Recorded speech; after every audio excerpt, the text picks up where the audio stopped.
यम 30 नवंबर 1999 को शुरू होने के बाद से याहू इंक का स्टॉक $212.75 पर बंद हुआ, जो पिछले साल इसी समय 79.6% पर था। 7 दिसंबर तक स्टॉक में 5 ट्रेडिंग दिनों में $348 या 63.6% का लाभ प्राप्त हुआ था। याहू साल के अंत तक 31 दिसंबर को $432.687 पर बंद हुआ। एक ही महीने में स्टॉक दोगुने से अधिक हो गया था। याहू का कुल बाजार मूल्य जो $114 अरब तक पहुंचा, वह लगभग $58 बिलियन अधिक था। पिछली 4 तिमाहियों में याहू ने राजस्व में $433 मिलियन और शुद्ध आय में $34.9 मिलियन की रैंकिंग की थी। इसलिए याहू का स्टॉक अब 263 गुना राजस्व और 3264 गुना कमाई पर था। याहू इतना क्यों कमा रहा था? 30 नवंबर को बाजार बंद होने के बाद स्टैंडर्ड एंड पुअर्स ने घोषणा की कि यह याहू को जोड़ेगा।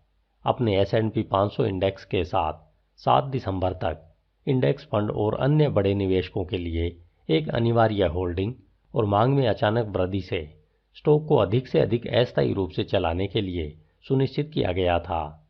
कम से कम अस्थायी रूप से याहू के 90% शेयर के साथ कर्मचारियों, उद्यम पूंजी फर्मों और अन्य प्रतिबंधित धारकों के हाथों में स्टॉक बंद हो गया है। इसके शेयरों का कुछ ही हिस्सा व्यापार कर सकता है, इसलिए हजारों लोगों ने स्टॉक केवल इसलिए खरीदा क्योंकि वे जानते थे कि अन्य लोगों को इसे खरीदना होगा जहां पर वस्तु की कोई कीमत नहीं है।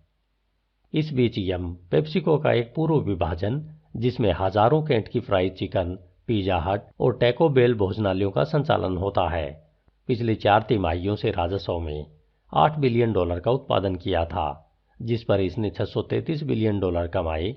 यह याहू के आकार से 17 गुना से अधिक है। फिर भी वर्ष 1999 के अंत में यम का शेयर बाजार मूल्य केवल $5.9 बिलियन था, या याहू के 19वें हिस्से का कैपिटलाइजेशन था। उस कीमत पर यम का शेयर केवल 9 गुना अधिक आय और यह 73% लाभ पर इसके राजस्व को बेच रहा था। जैसा कि ग्राहम का कहना था, कम समय में बाजार एक वोटिंग मशीन है, लेकिन लंबे समय में यह एक वजन तोलने वाली मशीन है। याहू ने अल्पकालीन लोकप्रियता प्रतियोगिता जीती, लेकिन अंत में यह कमाई की बात है और याहू मुश्किल में था। एक बार फिर बाजार ने वोट देना बंद कर दिया और वजन करना शुरू कर दिया। तराजू यम की ओर झुक गया।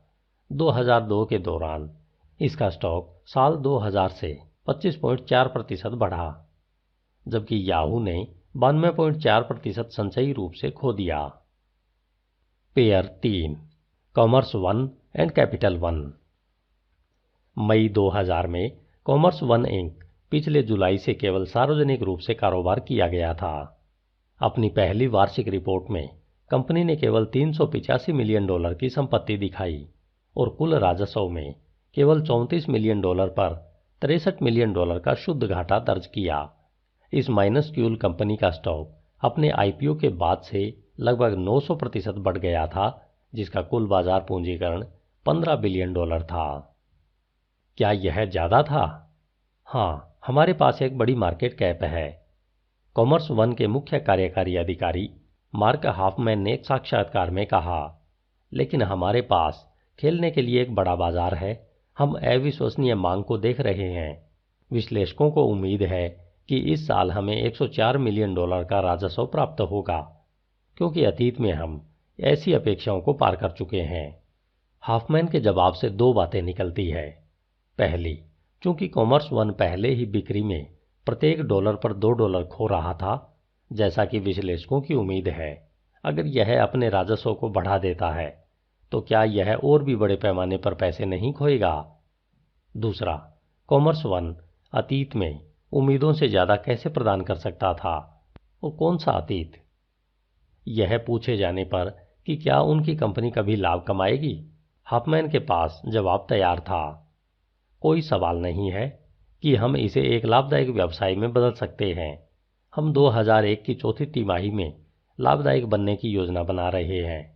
1 साल के विश्लेषकों ने हमें राजस्व में $250 मिलियन से अधिक बनाते हुए देखा है। फिर से उन विश्लेषकों पर आते हैं।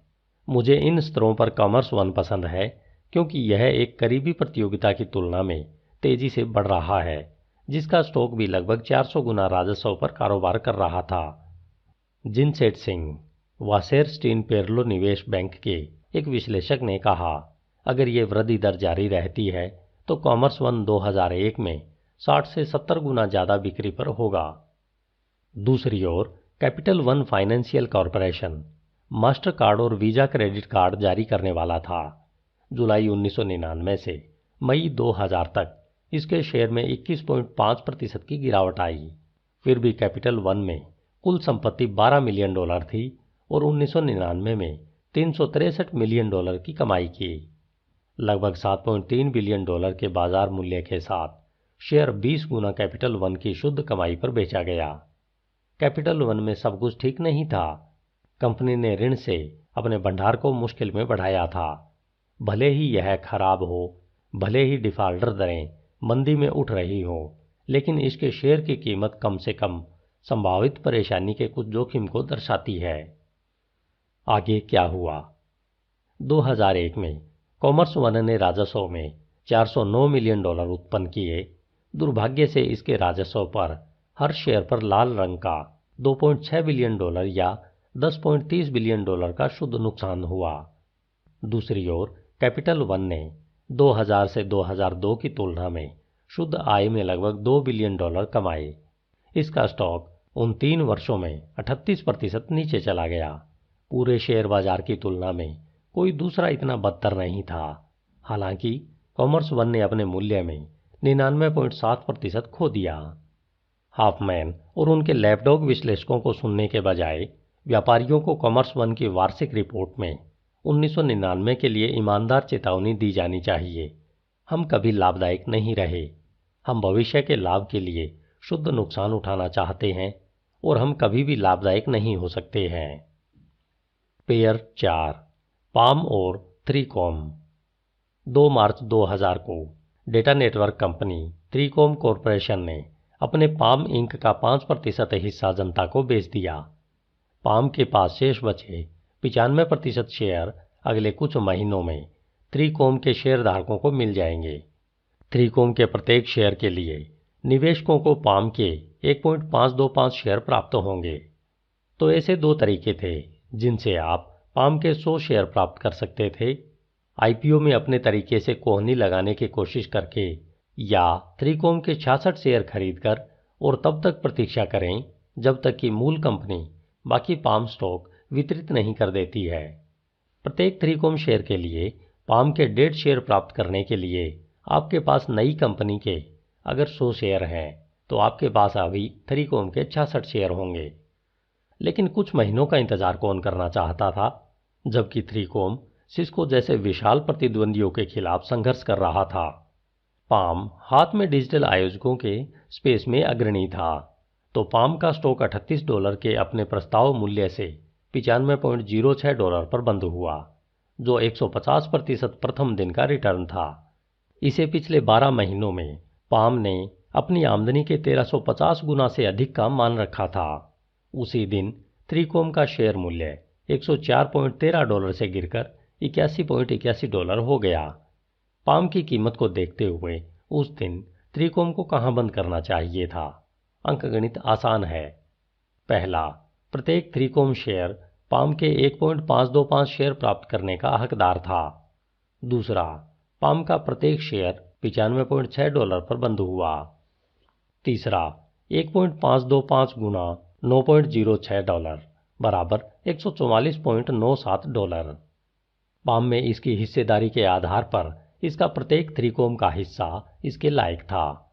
इस प्रकार $81.81 पर व्यापारी कह रहे थे कि सभी 3कॉम के अन्य व्यवसायी संयुक्त $63.16 प्रति शेयर या कुल शून्य से $22 बिलियन मूल्य के थे। इतिहास में शायद ही कभी किसी शेयर की कीमत इससे ज़्यादा बेवकूफ़ी से भरी गई थी। जैसा कि 3कॉम वास्तव में शून्य से $22 बिलियन के बराबर नहीं था, पाम वास्तव में 1350 गुना आय के लायक भी नहीं था।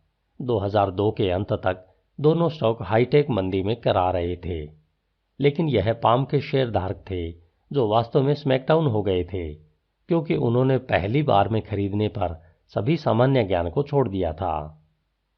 Pair 5, CMGI and CGI। साल 2000 की शुरुआत CMGI इंक धमाके के साथ हुई थी, क्योंकि 3 जनवरी को स्टॉक ने $163.22 कमाए थे। एक कंपनी इंटरनेट इनक्यूबेटर ने ऑनलाइन कारोबार की एक किस्म में स्टार्टअप फर्मों को वित्तपोषित और अधिग्रहित किया था।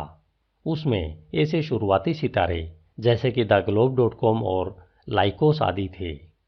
वित्त वर्ष 1998 में जैसा कि इसका स्टॉक 98 सेंट से बढ़कर $8.52 हो गया, CMGI ने $53.8 मिलियन खर्च करके इंटरनेट कंपनियों में पूरे या आंशिक दांव लगाए। वित्तीय वर्ष 1999 में इसके स्टॉक के रूप में $8.52 से $46.09 तक शूट हुआ। CMGI ने $104.7 मिलियन का लक्ष्य हासिल किया और 1999 के आखिरी 5 महीनों में, क्योंकि इसके शेयर $138.44 तक जूम किए गए, CMGI ने अधिग्रहण पर $4.1 बिलियन खर्च किए। वस्तुतः सभी पैसे CMGI के निजी तौर पर खनन मुद्रा, जिसकी कीमत अब कुल $40 बिलियन से अधिक है। यह एक तरह का जादुई पैसा था जो CMGI का अपना उच्च स्टॉक चला गया।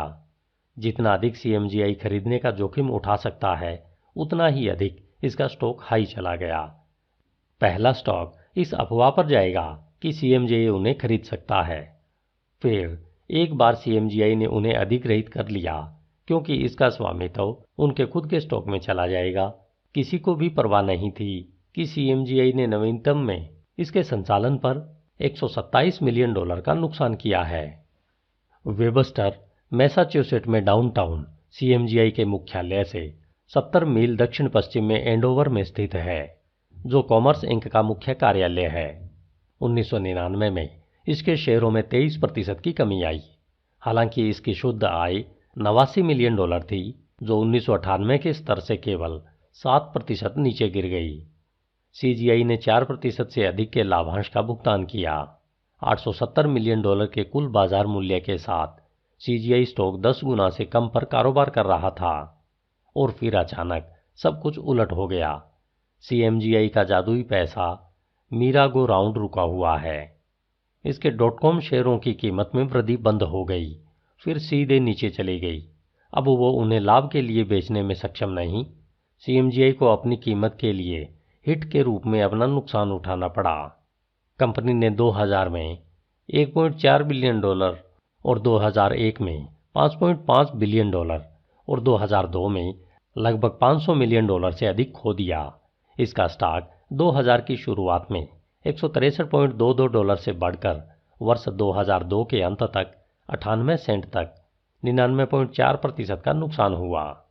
हालांकि पुरानी CGI बोरिंग ने स्थित आय को कम करके रखा और इसका स्टॉक 2000 में 8.5%, 2001 में 43.6% और 2002 में 2.7% पर बढ़ा हुआ, जिससे 60% संचयी लाभ हुआ।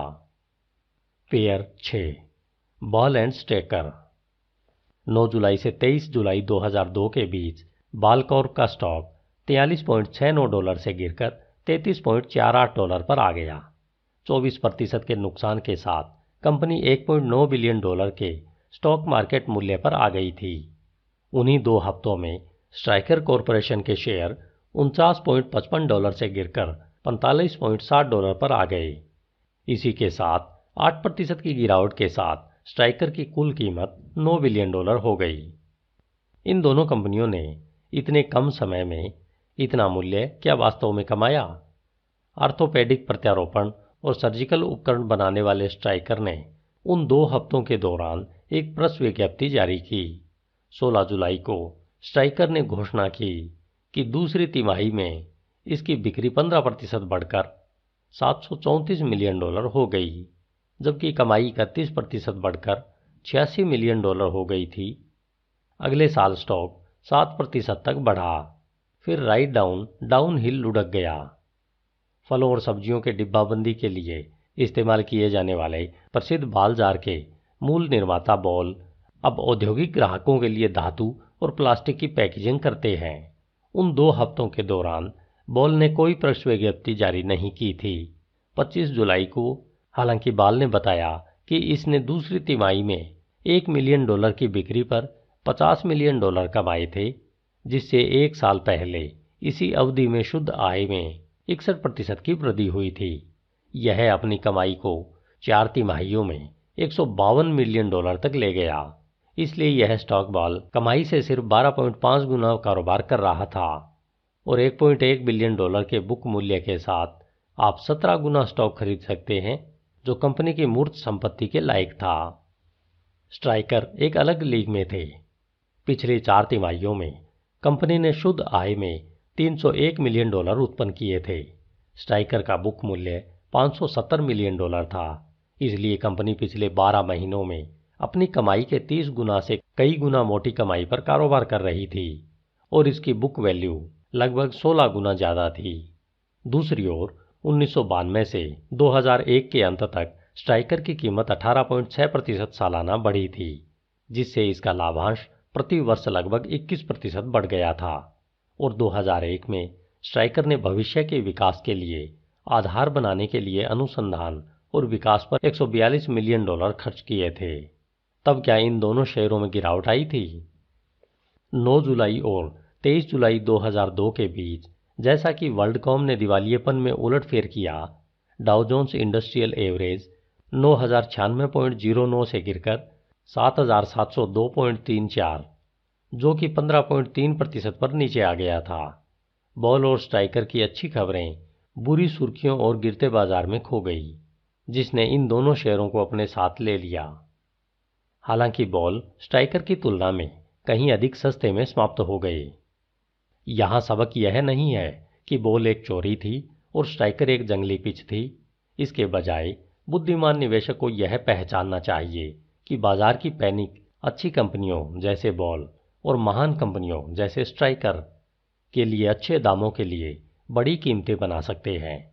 बॉल 2002 में $51.19 प्रति शेयर पर समाप्त हुए, जो जुलाई के निचले हिस्से से 53% ऊपर थी। स्ट्राइकर ने 47% की बढ़ोतरी के साथ $67.12 पर साल समाप्त किया।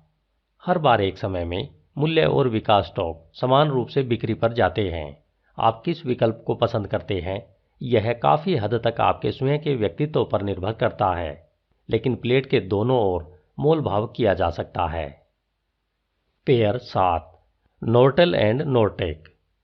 फाइबर ऑप्टिकल उपकरण बनाने वाली कंपनी नॉर्टेल नेटवर्क्स के लिए 1999 की वार्षिक रिपोर्ट में दावा किया गया था कि यह आर्थिक रूप से एक स्वर्णिम वर्ष था।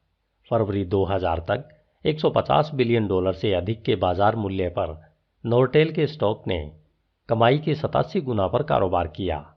वॉल स्ट्रीट के विश्लेषकों का अनुमान है कि कंपनी साल 2000 में उत्पादन करेगी।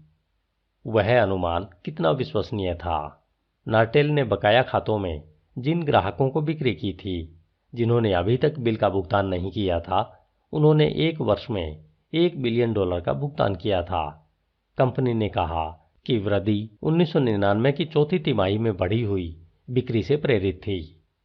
हालांकि इन्वेंट्रीज भी $1.2 बिलियन से गुब्बारा हो गई थी, जिसका मतलब है कि नॉर्टेल उन उपकरणों की तुलना में तेजी से उत्पादन कर रहे थे जो बढ़ी हुई बिक्री को अनलोड कर सकते थे।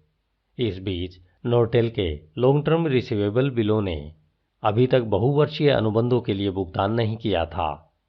$519 मिलियन से 1.4 मिलियन पर उछाल गया और नॉर्टेल के लिए लागतों को नियंत्रित करने में मुश्किल समय आ रहा था, जिसकी बिक्री, सामान्य और प्रशासनिक व्यय या ओवरहेड खर्च 1997 में राजस्व का 17.6% से बढ़कर 1999 में 18.7% हो गया था। यह नॉर्टेक इंक ही था जो ग्लैमर स्पेक्ट्रम के मंद छोर पर सामान का उत्पादन करता है। Vinyl siding, door Chimes, exhaust fan, range hoods, trace compactor आदि। 1999 में नॉर्टेक ने शुद्ध बिक्री में $2 बिलियन में $49 मिलियन कमाए। 1997 में बिक्री की $1.1 बिलियन की शुद्ध आय में $21 मिलियन से ज़्यादा लाभ कमाया, जो नार्टेक के लाभ मार्जिन का 1.9 के साथ लगभग 1/3 बढ़ गई थी, जिससे नार्टेक ने राजस्व के 19.3% से 18.1% तक ओवरहेड खत्म कर दिया था। निष्पक्षता से कहा जाए तो नार्टेक का अधिकांश विस्तार अन्य कंपनियों को खरीदने से आया था, बल्कि आंतरिक विकास से नहीं।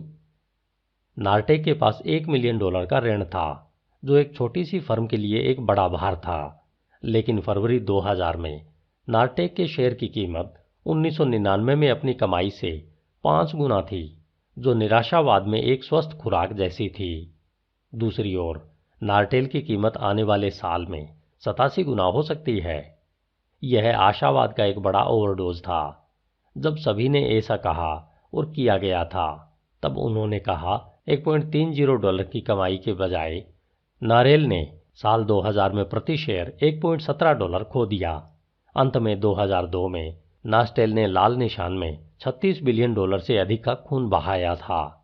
दूसरी ओर नार्टेक ने 2000 में $41.6 मिलियन, 2001 में $8 मिलियन और 2002 के पहले 9 महीनों में $55 मिलियन कमाए। इसका स्टॉक वर्ष 2002 के अंत तक $28 के शेयर से बढ़कर $45.75 हो गया। जनवरी 2003 में नार्टेक के प्रबंधकों ने कंपनी को निजी कर लिया। सार्वजनिक निवेशकों से सभी शेयर $46 प्रति शेयर पर खरीदे। इस बीच नार्टेल का स्टॉक फरवरी 2000 में $1.61 से बढ़कर वर्ष 2002 के अंत तक $56.81 पर बंद हुआ। पेयर 8 रेड हैट और ब्राउन शूज। 11 अगस्त 1999 को Red Hat Inc Linux software के एक डेवलपर ने पहली बार जनता को स्टॉक बेचा। रेड हैट रेड हॉट थे। शुरुआत में $60 की पेशकश की गई। शेयर $23 पर कारोबार के लिए खुले और $26.031 पर बंद हुआ। एक ही दिन में 272% का लाभ। रेड हाट का स्टॉक पिछले 18 वर्षों में ब्राउन शूज से अधिक हो गया था। 9 दिसंबर तक रेड हाट के शेयर 4 महीनों में $143.13 पर 1944% तक हिट हुए। ब्राउन शू इस बीच, जिसकी दोनों लेस एक साथ बंधी हुई थी, 1878 में स्थापित कंपनी बस्टर ब्राउन के जूते बनाती है और संयुक्त राज्य अमेरिका और कनाडा में लगभग 1300 फुटवेयर स्टोर चलाती है। 11 अगस्त को ब्राउन शूज का स्टॉक $17.50 प्रति शेयर था, जो 9 दिसंबर तक घटकर $14.31 हो गया। 1999 में ब्राउन शू के शेयर 17.6% अंक तक गिर गए। यहाँ एक कूल नाम और गर्म स्टॉक के अलावा रेड हाट के निवेशकों को क्या मिला? 30 नवंबर को समाप्त होने वाले 9 महीनों में कंपनी ने राजस्व में $13 मिलियन का उत्पादन किया, जिस पर उसे $9 मिलियन का शुद्ध घाटा हुआ।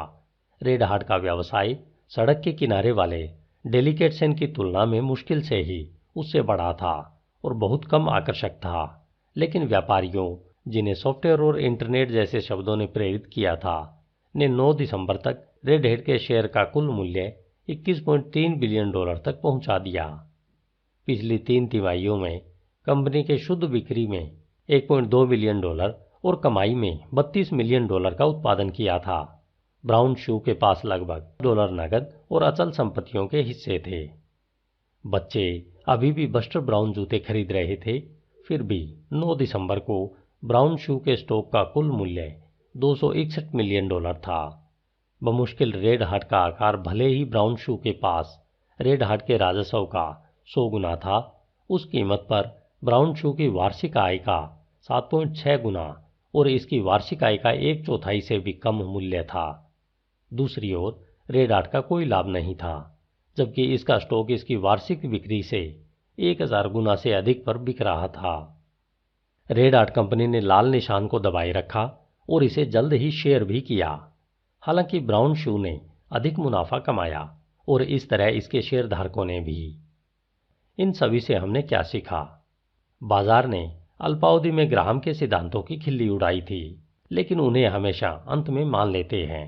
यदि आप किसी शेयर को शुद्ध रूप से खरीदते हैं क्योंकि इसकी कीमत बढ़ती जा रही है, तो यह पूछने के बजाय कि अंतर्निहित कंपनी का मूल्य बढ़ रहा है या नहीं, इसके तुरंत बाद में आपको बेहद खेद होगा।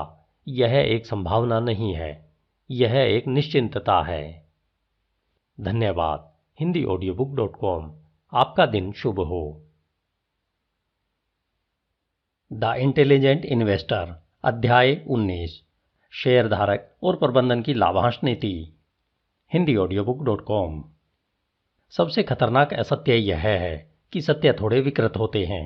G.C. लिंचेबर्ग। इंटेलिजेंट इन्वेस्टर का कोई भी अन्य हिस्सा ग्राहम द्वारा इससे अधिक तेजी से नहीं बदला गया था। पहले संस्करण में यह अध्याय 1 में से एक था, जिसमें लगभग 34 पृष्ठ थे। अपने अंतिम संशोधित संस्करण के द्वारा मूल खंड शेयरधारकों के अधिकार, कारपोरेट प्रबंधन की गुणवत्ता को पहचानने के तरीके और अंदरूनी सूत्रों और बाहरी निवेशकों के बीच हितों के टकराव का पता लगाने वाली तकनीकों के बारे में बताता है। हालांकि ग्राहम ने पूरी चर्चा को लाभांश के बारे में 8 से कम पृष्ठों पर वापस पूरा कर दिया।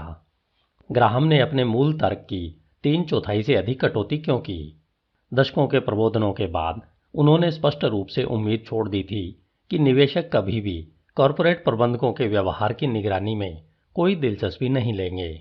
लेकिन घोटाले की नवीनतम महामारी, जिसमें AOL, Enron, Global Crossing, Sprint, Tyco और वर्ल्डकॉम जैसी प्रमुख फर्मों पर प्रबंधकीय दुर्व्यवहार, शेडी अकाउंटिंग या टैक्स मैन्यूवेयर के आरोपों में एक स्पष्ट चेतावनी है कि ग्राहम के पहले शाश्वत सतर्कता की आवश्यकता के बारे में चेतावनी पहले से कहीं अधिक महत्वपूर्ण है।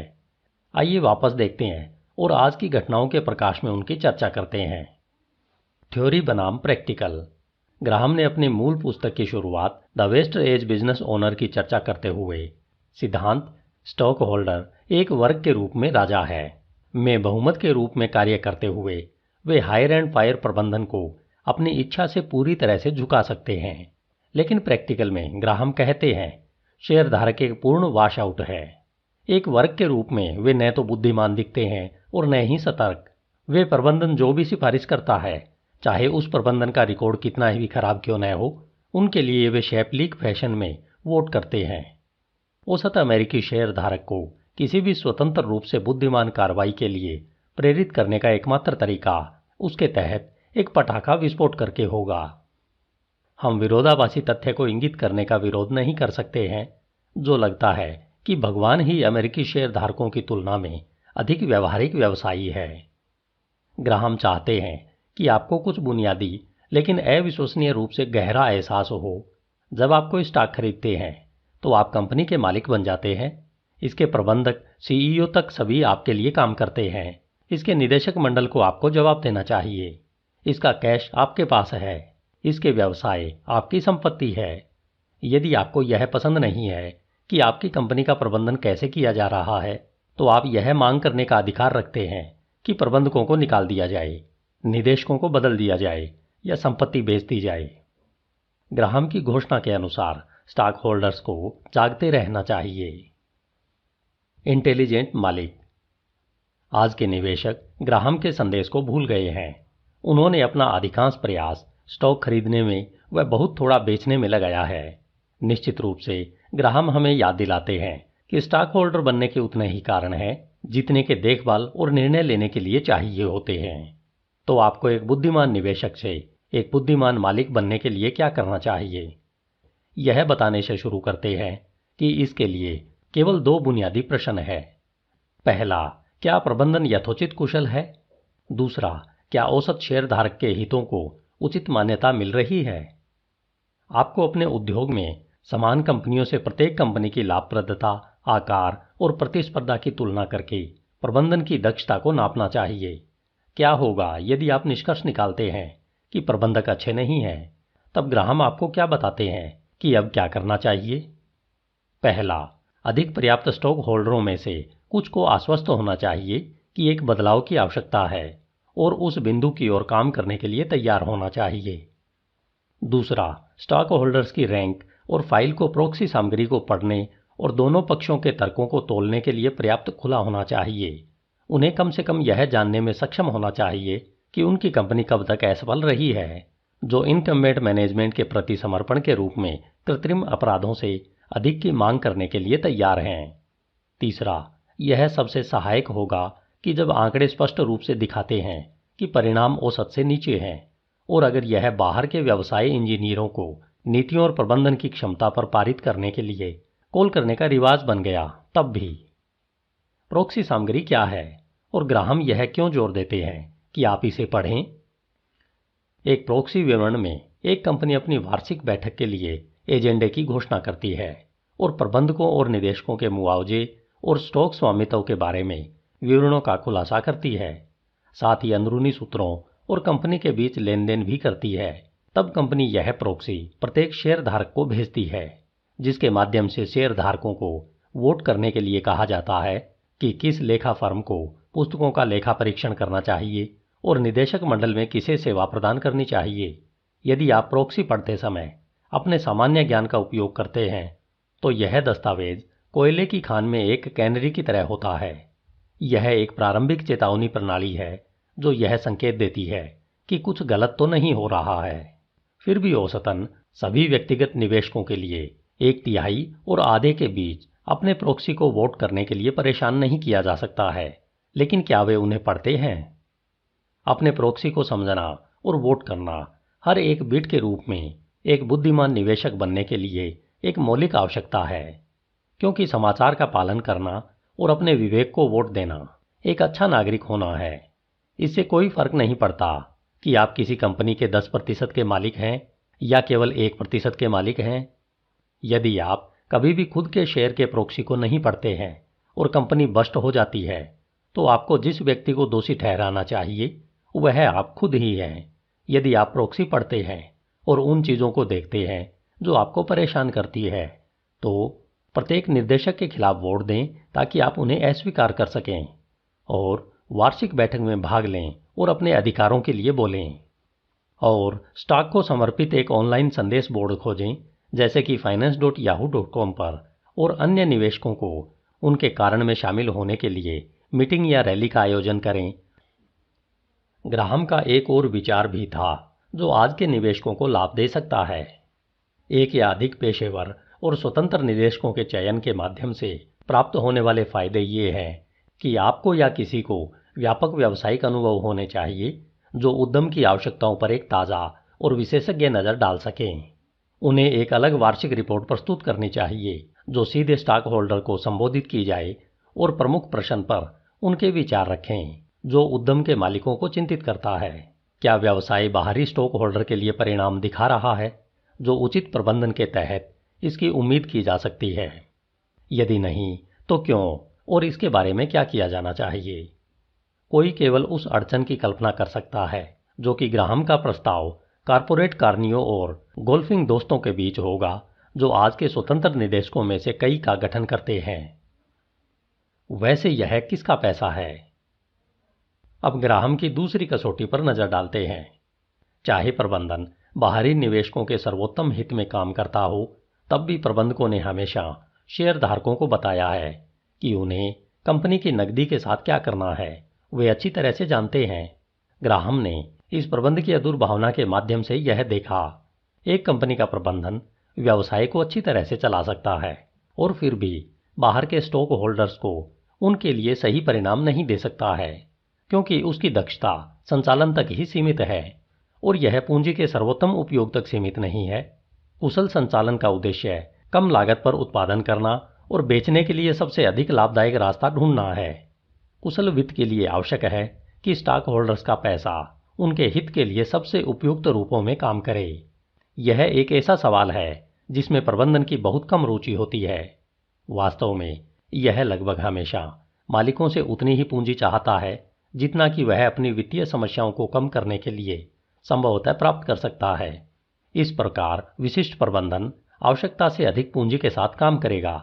अगर स्टॉक धारक इसे अनुमति देते हैं तो वे अक्सर ऐसा करेंगे।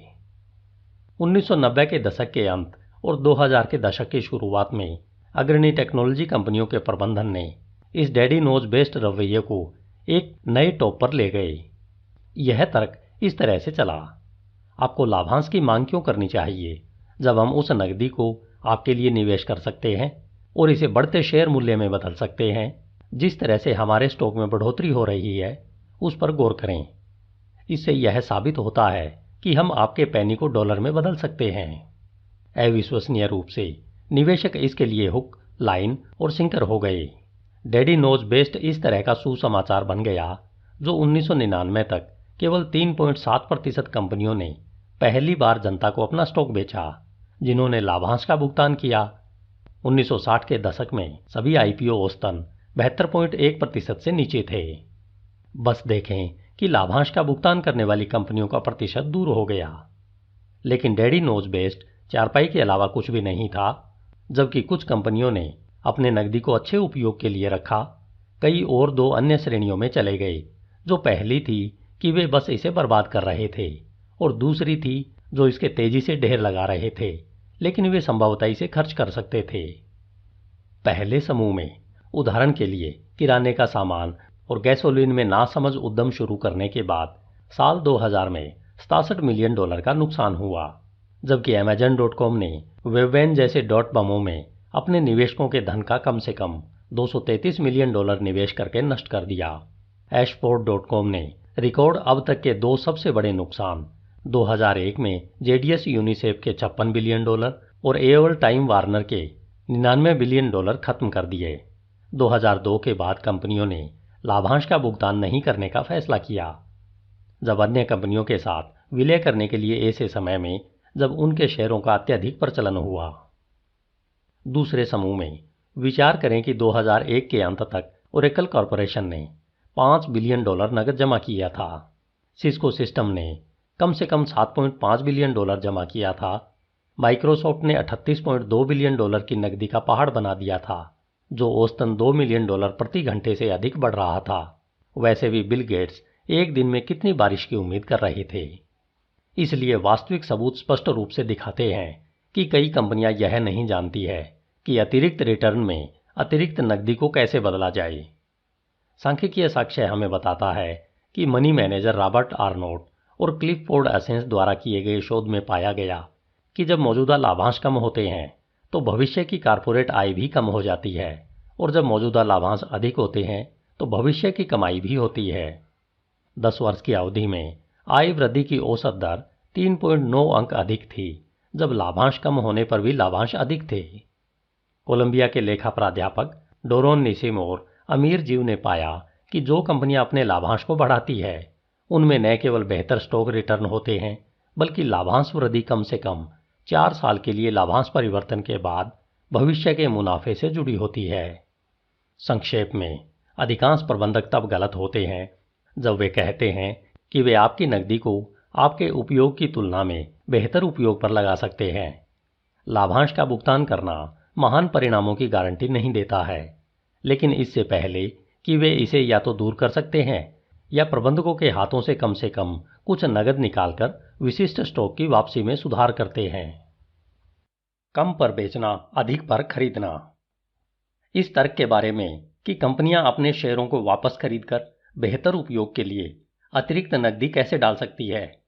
जब कोई कंपनी अपने स्टॉक में से कुछ का पुनर्खरीद करती है तो इससे उसके बकाया शेयरों की संख्या कम हो जाती है। यहां तक कि अगर इसकी शुद्ध आय फ्लैट रहती है तो कंपनी की प्रति शेयर आय बढ़ेगी, क्योंकि इसकी कुल कमाई कम शेयरों में फैलेगी। बदले में यह स्टॉक मूल्य को भी ऊपर उठाती है। लाभांश के विपरीत अभी तक बेहतर यह है कि एक बाईबैक उन निवेशकों के लिए कर मुक्त है जो अपने शेयरों को नहीं बेचते हैं। इस प्रकार यह उनके कर बिल को बढ़ाए बिना उनके स्टॉक के मूल्य को बढ़ाता है, और अगर शेयर सस्ते हैं तो उन्हें पुनर्खरीद करने के लिए अतिरिक्त नकद खर्च करना कंपनी की पूंजी का एक उत्कृष्ट उपयोग होता है। यह सब सिद्धांत में सच है। दुर्भाग्य से वास्तविक दुनिया में शेयर बायबैक एक ऐसे उद्देश्य की सेवा के लिए आए हैं जिसे केवल पापी के रूप में वर्णित किया जा सकता है। अब जब स्टॉक ऑप्शन की ग्रांट एग्जीक्यूटिव मुआवजे का एक बड़ा हिस्सा बन गई है तो कई कंपनियां, विशेष रूप से हाईटेक उद्योगों में, उन स्टॉक ऑप्शंस का उपयोग करने वाले प्रबंधकों को देने के लिए सैकड़ों लाखों शेयर जारी करने चाहिए। लेकिन इससे शेयरों की संख्या बकाया हो जाएगी और प्रति शेयर कमाई कम हो जाएगी। इसका कमजोर पड़ने का प्रतिकार करने के लिए कंपनियों को वापस मुड़ना चाहिए और खुले बाजार में लाखों शेयरों की पुनर्खरीद करनी चाहिए। साल 2000 तक कंपनियां 1980 में 4.8% तक अपने स्वयं के शेयरों को पुनर्खरीद करने के लिए अपनी कुल शुद्ध आय का 41.8% खर्च कर रही थी। एक नज़र सॉफ्टवेयर दिग्गज ओरेकल कॉरपोरेशन पर डालते हैं। 1 जून 1999 और 31 मई 2000 के बीच ओरेकल ने अपने वरिष्ठ अधिकारियों को 101 मिलियन शेयर जारी किए और $484 मिलियन की लागत से कर्मचारियों को 26 मिलियन और अन्य को अन्य $26 मिलियन दिए। इस बीच प्रति शेयर आय के विकल्प को प्रति शेयर अपनी आय को कम करने से रोकने के लिए ओरेकल ने $5.3 बिलियन यानी उस वर्ष के कुल राजस्व का 52% खर्च किया। स्टॉक के 290.7 मिलियन शेयरों को वापस खरीदने के लिए ओरेकल ने 3.53% प्रति शेयर की औसत कीमत पर अंदरूनी सूत्रों को स्टॉक जारी किया और इसे $18.26 की औसत कीमत पर दोबारा खरीद लिया। कम पर बेचें, उच्च पर खरीदें, क्या यह शेयर धारक के मूल्य को बढ़ाने का कोई तरीका है? 2002 तक ओरेकल का स्टॉक साल 2000 के अपने मूल्य के आधे से भी कम हो गया था। अब जब इसके शेयर सस्ते थे तो ओरेकल ने और स्टॉक खरीदने की जल्दबाजी की। 1 जून 2001 और 31 मई 2002 के बीच ओरेकल ने अपने पुनर्खरीद को 2.8 बिलियन पर काट दिया। जाहिर तौर पर क्योंकि इससे अधिकारियों और कर्मचारियों ने उस वर्ष कम विकल्पों का उपयोग किया था, दर्जनों अन्य प्रौद्योगिकी कंपनियों के समान कम पर बेचना, उच्च पर खरीद पैटर्न स्पष्ट था। यहां क्या चल रहा है? यहां पर दो आश्चर्यजनक कारक काम कर रहे हैं, जिनमें पहला है कंपनियों को तब कर में छूट मिलती है जब अधिकारी और कर्मचारी स्टॉक विकल्पों का उपयोग करते हैं। उदाहरण के लिए साल 2000 के बाद से 2002 के वित्तीय वर्ष में ओरेकल ने कर लाभ में $1.69 बिलियन का भुगतान किया, क्योंकि अंदरूनी सूत्रों ने ऑप्शंस पर कैश किया था। स्प्रिंग कॉर्प्स ने 1999 और 2000 में ऑप्शन मुनाफे में $1.9 बिलियन में बंद अपने अधिकारियों और कर्मचारियों के रूप में कर लाभ में $678 मिलियन का निवेश किया। दूसरा, स्टॉक ऑप्शन के साथ भारी मुआवजा देने वाले एक वरिष्ठ कार्यकारी के पास लाभांश पर स्टॉक बाईबैक के पक्ष में एक निहित स्वार्थ होता है, जो इस तरह है कि तकनीकी कारणों से मूल्य में ऑप्शंस बढ़ते हैं जब किसी शेयर की कीमत में उतार चढ़ाव अधिक चरम पर होता है, जो एक शेयर की कीमत की अस्थिरता को घटाता है। इसलिए यदि प्रबंधक लाभांश में वृद्धि करते हैं तो वे अपने स्वयं के स्टॉक विकल्पों के मूल्य को कम कर देते हैं। कोई आश्चर्य नहीं कि सीईओ वेतन लाभांश की तुलना में बहुत अधिक स्टॉक खरीदेंगे, चाहे इस बात की परवाह किए बिना कि शेयर कितने ओवरलेव्ड हो सकते हैं या बाहर के शेयर धारकों के संसाधनों को कैसे बर्बाद कर सकते हैं। उनके पसंद के ओपन ऑप्शंस रखें।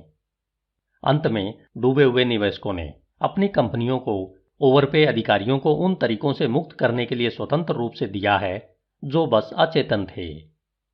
साल 1997 में एप्पल के को-फाउंडर स्टीव जॉब्स कंपनी के अंतरिम मुख्य कार्यकारी के रूप में कंपनी में वापस आए। पहले से ही एक धनी व्यक्ति जॉब्स ने प्रति वर्ष $1 का नगद वेतन लेने पर जोर दिया। 1999 के अंत में किसी भी मुआवजे के बिना पिछले 2.5 सालों के लिए सीईओ के रूप में कार्य करने के लिए जॉब्स को बोर्ड ने उन्हें धन्यवाद के साथ गल्फ स्ट्रीम जेट देने का फैसला किया, जो $90 मिलियन की कंपनी की लागत पर प्रस्तुत किया गया था। अगले महीने जॉब्स अपने नौकरी के शीर्ष से अंतरिम छोड़ने के लिए सहमत हुए और बोर्ड ने उन्हें 20 मिलियन शेयरों पर ऑप्शंस के साथ पुरस्कृत किया। इस तरह के ऑप्शंस अनुदान के पीछे सिद्धांत बाहरी निवेशकों के साथ प्रबंधकों के हितों को संरक्षित करना है। यदि आप एक बाहरी एप्पल शेयरधारक हैं तो आप चाहते हैं कि इसके प्रबंधकों को केवल तभी पुरस्कृत किया जाए जब एप्पल का स्टॉक बेहतर प्रतिफल अर्जित करे। संभवतः आपके और कंपनी के अन्य मालिकों के लिए कुछ और उचित नहीं हो सकता है, लेकिन वैनगार्ड फंड के पूर्व अध्यक्ष जॉन बोगल बताते हैं, लगभग सभी प्रबंधक अपने विकल्पों का उपयोग करने के तुरंत बाद प्राप्त स्टॉक को बेचते हैं। तत्काल लाभ के लिए लाखों शेयरों को डंप करना संभवतः कंपनी के वफादार दीर्घकालीन शेयर धारकों के साथ उनके हितों की रक्षा कैसे कर सकता है। जॉब्स के मामले में यदि एप्पल स्टॉक 2010 की शुरुआत में सालाना 5% की दर से बढ़ता है तो वह $548.3 मिलियन में अपने ऑप्शंस को भुना सकेंगे। दूसरे शब्दों में, भले ही एप्पल का शेयर कुल शेयर बाजार के आधे से अधिक दीर्घकालीन औसत प्रतिफल से बेहतर कमाई करता हो, जॉब्स एक आधे $1 बिलियन के विंडफॉल को उतारेंगे। क्या यह एप्पल के शेयर धारकों के साथ अपने हितों को रक्षित करता है या उस भरोसे को खराब करता है जो एप्पल के शेयर धारकों ने निदेशक मंडल पर रखा है? प्रॉक्सी स्टेटमेंट को सतर्कता से पढ़ते हुए बुद्धिमान मालिक किसी भी कार्यकारी मुआवजे की योजना के खिलाफ मतदान करेगा जो कंपनी के 3% से अधिक शेयर को प्रबंधकों को बकाया में बदलने के लिए विकल्प अनुदान का उपयोग करता है। इसके लिए आपको किसी भी योजना को वीटो करना चाहिए जो बेहतर परिणामों के उचित और स्थायी उपाय पर विकल्प अनुदान नहीं बनाता है।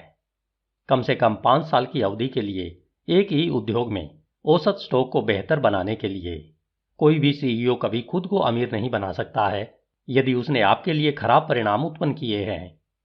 अंतिम विचार। ग्राहम के इस सुझाव को फिर से देखें कि प्रत्येक कंपनी के स्वतंत्र बोर्ड के सदस्यों को शेयरधारकों को लिखित रूप से इस बात की सूचना देनी चाहिए कि क्या उसके सही मालिकों की ओर से व्यवसाय का प्रबंधन ठीक से किया है। तब क्या होगा यदि स्वतंत्र निदेशक भी लाभांश और शेयर पुनर्खरीद पर कंपनी की नीतियों को सही ठहराने लगे? क्या होगा अगर उन्हें यह वर्णन करना होगा कि उन्होंने कैसे निर्धारित किया है कि कंपनी के वरिष्ठ प्रबंधक ओवरपेड नहीं थे? और तब क्या होगा अगर हर निवेशक एक बुद्धिमान मालिक बने और वास्तव में उस रिपोर्ट को पढ़ें? धन्यवाद। HindiAudiobook.com। आपका दिन शुभ हो। द इंटेलिजेंट इन्वेस्टर अध्याय 20। सुरक्षा का मार्जिन के रूप में निवेश की केंद्रीय अवधारणा। यदि हम अनपेक्षित संभावनाओं के ब्रह्मांड में अप्रत्याशित का अनुमान लगाने या अप्रत्याशित की उम्मीद करने में विफल रहते हैं तो हम खुद को किसी की दया या ऐसी किसी चीज की दया पर निर्भर मान सकते हैं जिसे क्रमबद्ध, श्रेणीबद्ध या आसानी से देखा नहीं जा सकता। Agent Fox Mulder. सबसे पहले खोना नहीं है। जोखिम क्या है? आपको इस बात का उत्तर उस आधार पर मिलेगा कि आपने इस प्रश्न को कब और कहां पूछा है। जैसे 1999 में जोखिम का मतलब पैसा खोना नहीं था, इसका मतलब किसी और से कम पैसा कमाना था। कई लोगों को डर था कि एक दिन उनसे बारबेक्यू टकराएगा और तब वे दिन ब दिन ट्रेडिंग करेंगे और .com के शेयरों से भी ज़्यादा अमीर हो जाएंगे। फिर 2003 के जोखिम से काफ़ी हद तक यह मतलब निकल गया कि शेयर बाजार में तेजी आ सकती है, तब तक कितने भी नीचे गिरते रहो, जब तक कि जो कुछ तुम्हारे पास बचा था वह भी चला जाए और आपको पता भी न चले। हालांकि इसका अर्थ लगभग चंचल और उतार चढ़ाव वाला हो सकता है क्योंकि वित्तीय बाजार खुद को जोखिम में डालते हैं। जोखिम में कुछ गहरा और स्थायी गुण होता है। जो लोग सबसे बड़ा रिस्क लेते हैं और वे बुल बाजार में सबसे बड़ा लाभ कमाते हैं, वे लगभग हमेशा बेयर बाजार में सबसे खराब रूप से चोटिल होते हैं। और एक बार जब आप बहुत ज़्यादा पैसे खो देते हैं तो आपको एक कठिन दौड़ या कैसीनो जुआरी की तरह उसे वापस पाने के लिए और भी सख्त हो जाना चाहिए। आपको तब तक लगे रहना चाहिए जब तक आप अभूतपूर्व रूप से कामयाब नहीं होते। तब तक इसके लिए एक नुस्खा है। जब वार्टहाइम एंड कंपनी के प्रसिद्ध फाइनेंसर जेके क्लिंगस्टेन के लंबे करियर में सब कुछ जानने के लिए पूछा गया कि अमीर कैसे बने, तो क्लिंगस्टेन ने जवाब दिया, हार मत मानो। मतलब कल्पना कीजिए कि आप एक ऐसा स्टॉक खरीदते हैं जो आपको लगता है कि एक वर्ष में 10% बढ़ सकता है, भले ही बाजार केवल 5% सालाना बढ़ता हो।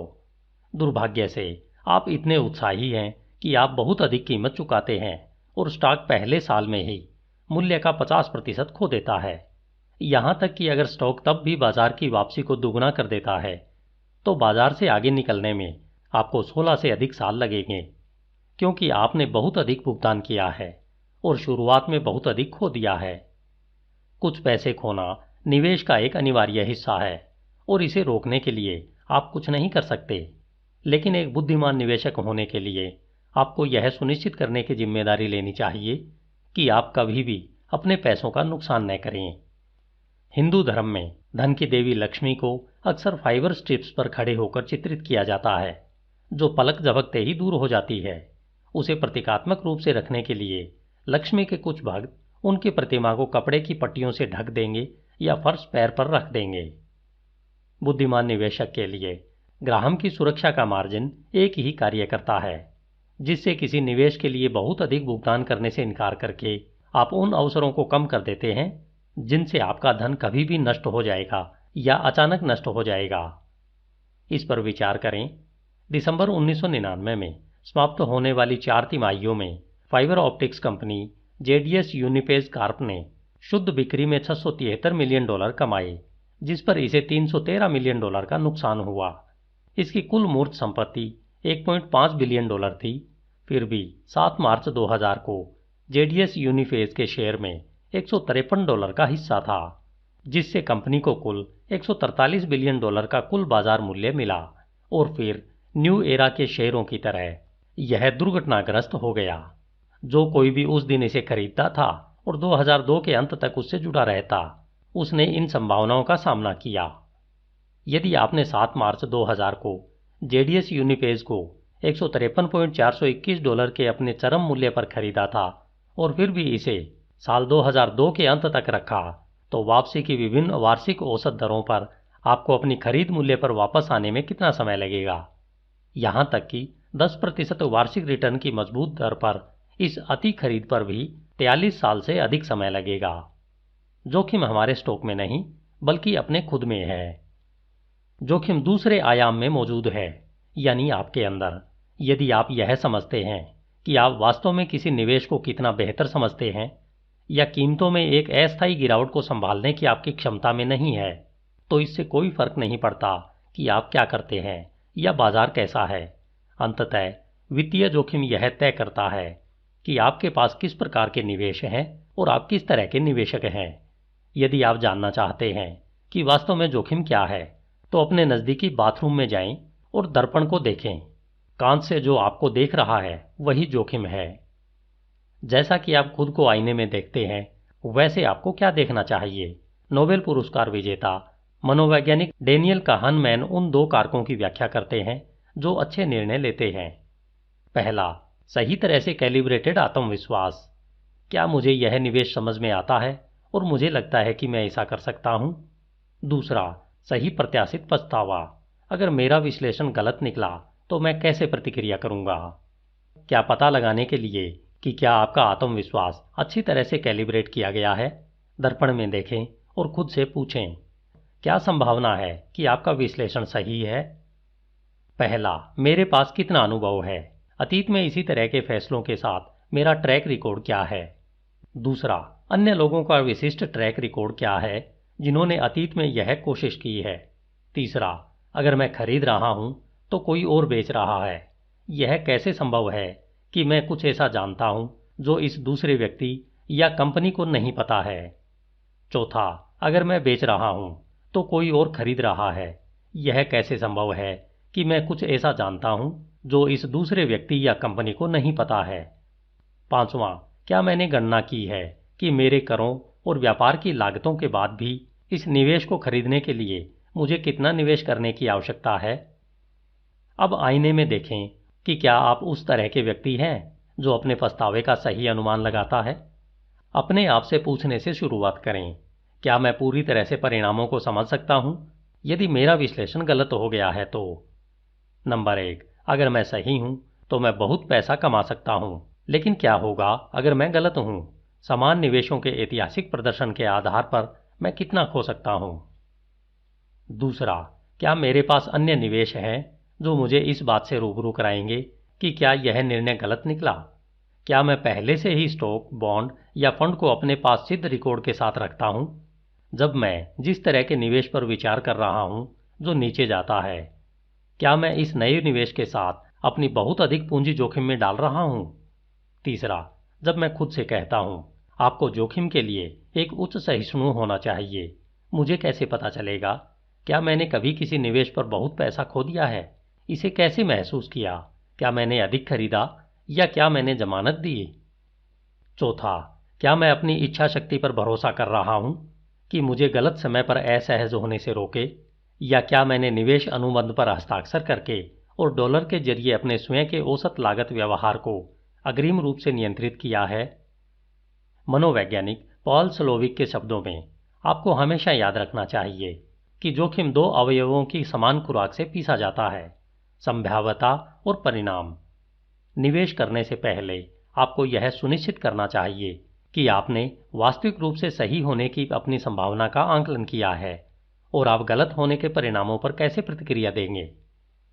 बर्नस्टीन का निष्कर्ष यह है कि अनिश्चितता की स्थिति में निर्णय लेने में परिणामों को संभावनाओं पर हावी होना चाहिए। हम भविष्य को कभी भी नहीं जान पाते हैं।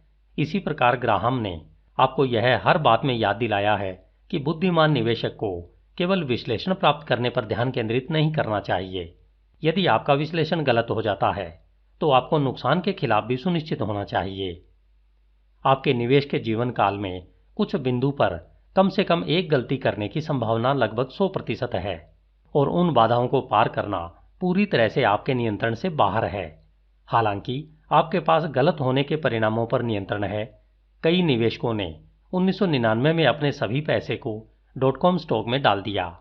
1999 में मनी मैगजीन द्वारा 1338 अमेरिकियों के एक ऑनलाइन सर्वेक्षण में पाया गया कि उनमें से लगभग 10वें हिस्से में इंटरनेट शेयरों में कम से कम 85% पैसा लगाया था।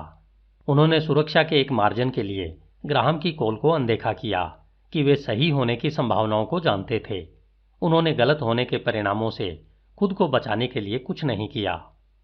बस अपनी होल्डिंग्स को स्थायी रूप से विविधतापूर्ण रखते हुए आप मिस्टर मार्केट के नवीनतम सबसे लोकप्रिय फैशन पर पैसे लगाने से इनकार करते हुए आप यह सुनिश्चित कर सकते हैं कि आपकी गलतियों के परिणाम कभी भी भयावह नहीं होंगे।